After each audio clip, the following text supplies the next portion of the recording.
핵심만 콕콕 집어 설명하는 그레이트옹의 생명과학 1 디딤 강의 영상입니다.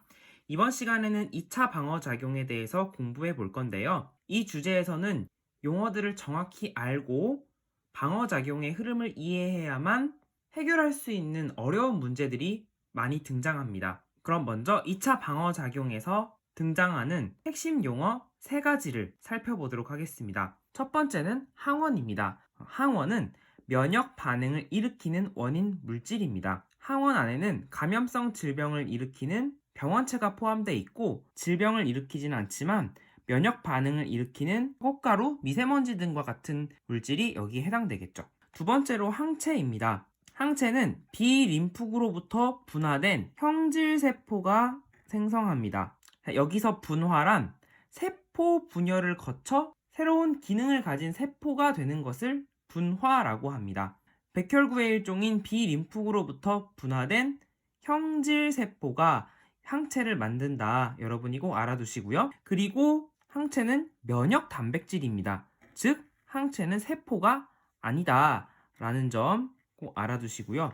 항원의 특정 부위에 결합하는 방법으로 항원을 무력화시키는데요. 항체의 구조를 보시면 항체는 Y자 형태로 주로 나타내고요. 이 단백질에서 항원이 결합할 수 있는 부위가 두 군데 존재합니다. 항원 결합 부위는 항체마다 다른 모양을 가지고 있기 때문에 서로 다른 항체들은 서로 다른 모양의 항원 결합 부위를 가지고 있어요. 이 항원은 항체가 결합할 수 있는 항원 결합 부위가 3군데 존재하게 됩니다. 이것을 항원 항체 반응의 특이성이라고 합니다. 즉 항체는 항원의 특정 부위에만 결합할 수 있고 항체가 항원에 결합하면 백혈구의 식균 작용을 돕거나 이 병원체의 세포막에 구멍을 뚫는 단백질을 활성화시켜서 병원체를 파괴합니다. 항체가 직접 항원이나 병원체를 죽이는 것이 아니라 두 가지 주된 작용을 통해서 항원을 무력화시키는 것이죠.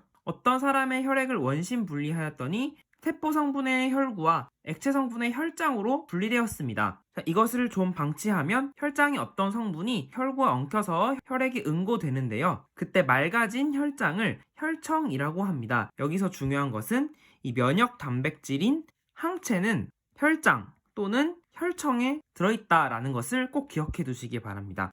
나머지 많은 백혈구들은 바로 이 혈구 성분에 존재하게 되는 것입니다. 여기까지 잘 따라왔나요? 세 번째는 림프구입니다. 사람의 뼈는 안쪽까지 딱딱하게 되어 있지 않고 안쪽에는 골수라는 세포들로 차 있는데요.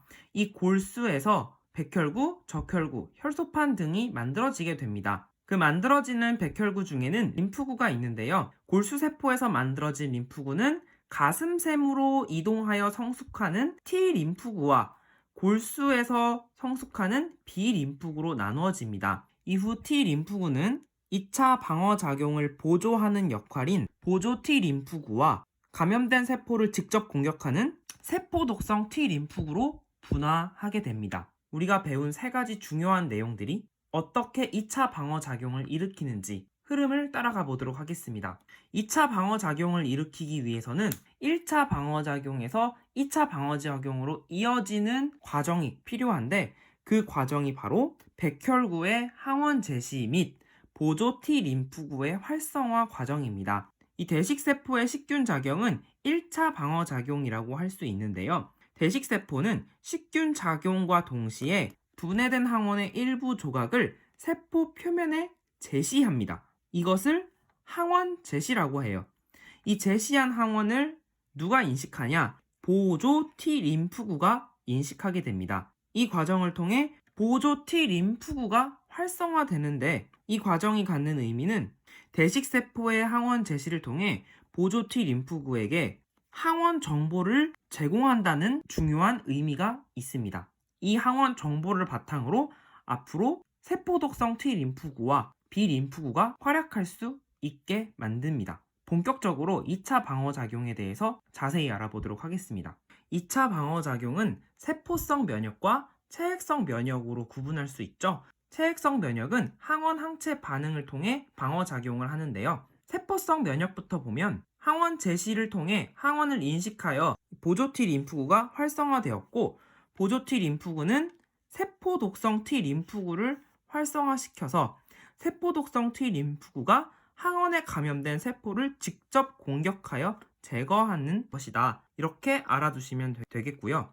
체액성 면역을 보면 특이하게 1차 면역 반응과 2차 면역 반응으로 구분할 수가 있습니다. 1차 면역 반응과 2차 면역 반응의 차이는 완전 듣도 보도 못한 항원이 처음으로 침입했을 때 일어나는 반응이 1차 면역 반응이고 2차 면역 반응은 항원이 재침입했을 때, 즉 침입했던 적이 있는 항원이 또다시 침입했을 때 일어나는 면역 반응이 2차 면역 반응입니다. 1차 면역 반응을 살펴보면 마찬가지로 활성화된 보조 T 림프구가 B 림프구를 활성화시킵니다.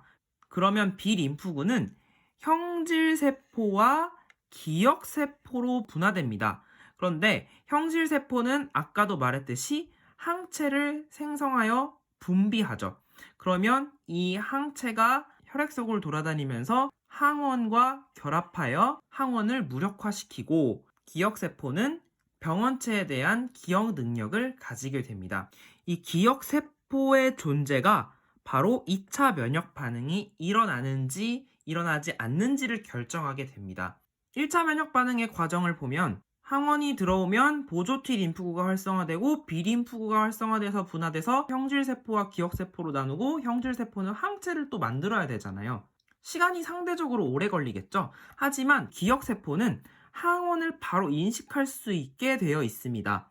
그렇기 때문에 항원이 2차로 침입하게 되면 앞의 과정을 생략하고 기억세포가 바로 형질세포와 기억세포로 분화할 수 있고요. 형질세포는 바로 항체를 생산할 수가 있는 것이죠. 이 2차 면역 반응 시스템으로 이전에 침입했던 항원이 또 다시 침입했을 때 더 빠르게 항체를 생성하여 방어할 수 있다는 장점을 가지고 있습니다. 참 놀랍죠? 복습할 때 팁은요, 2차 방어작용의 과정을 백지에 나타내 보는 겁니다. 이 그림 진짜 잘 알아두시기 바랍니다. 별표 2개 갑니다. 2차 방어작용 문제에서 함정으로 나오는 보기를 살펴보도록 하겠습니다. 어떤 사람의 체내에 항원 A가 처음 들어왔을 때 이 사람의 방어작용에 대한 설명인데요. 이 사람에게서 2차 면역 반응이 일어난다. 2차 면역 반응이 아니라 2차 방어작용이라고 할 수가 있고 2차 방어작용 중 1차 면역 반응이 일어난다 라고 고칠 수 있겠습니다. 두 번째, 이 사람의 혈청에는 항원 A에 대한 형질세포와 기억세포가 들어있다. 아까 혈청에 들어있는 것은 형질세포, 기억세포와 같은 백혈구가 아니라 항체가 들어있다 라고 할 수가 있겠죠.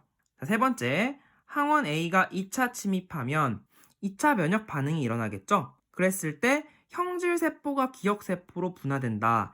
이거는 무언가 잘못됐죠? 형질세포가 기억세포로 분화되는 것이 아니라 기억세포가 형질세포로 분화된다 라고 해야겠죠.